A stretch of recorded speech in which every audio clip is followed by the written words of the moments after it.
Deepak, one of the big philosophical debates sounds like a simple question. What are persons? Or how do persons persist through time? Why am I the same person today that I was when I was 5 years old and I'll be when I'm 80 years old? How can we dig below this concept of person and personhood?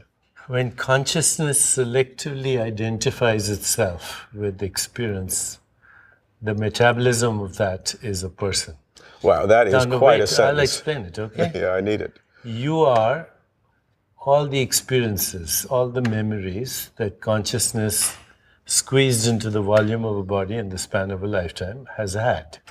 Your wisps of memory, threads of desire, very fragile, because no memory is reliable and no desire is eternally other than for life itself. So memories and desires, selective memories and desires that consciousness uses to identify itself is a person. But even a person is an evolving system in consciousness. So persons arise and subside in consciousness as observers, modes of observation, and objects of observation. Every object of observation arises in consciousness, subsides in consciousness. Every observer arises in consciousness, and they co-arise. You can't have an object to be observed unless there's an observer. They imply each other. Okay, they're dual aspects of a fundamental being.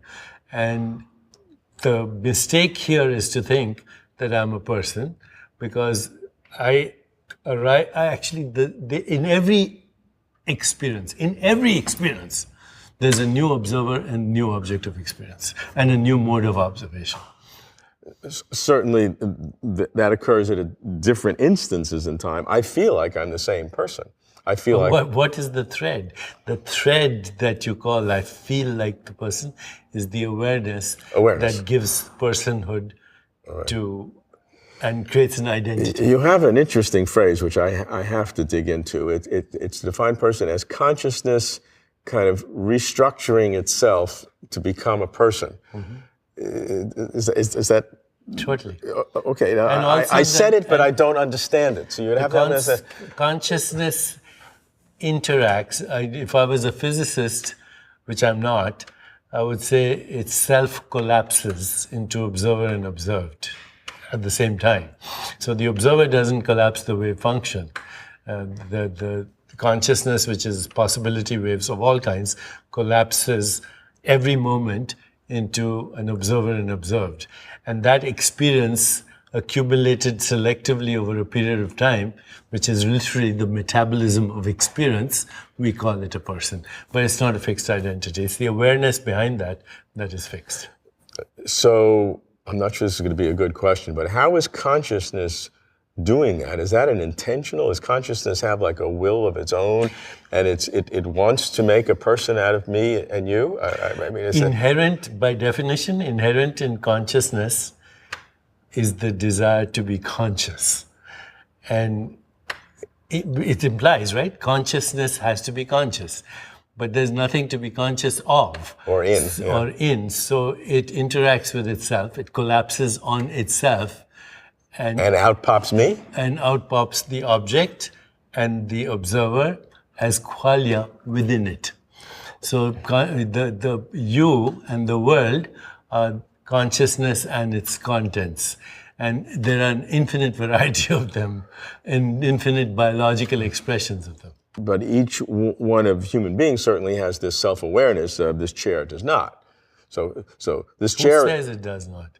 I mean, the subatomic particles, if I move them from this orbit to that orbit or whatever, every collapse of wave function is actually unpredictable to you and me. Okay. So now we're compounding this.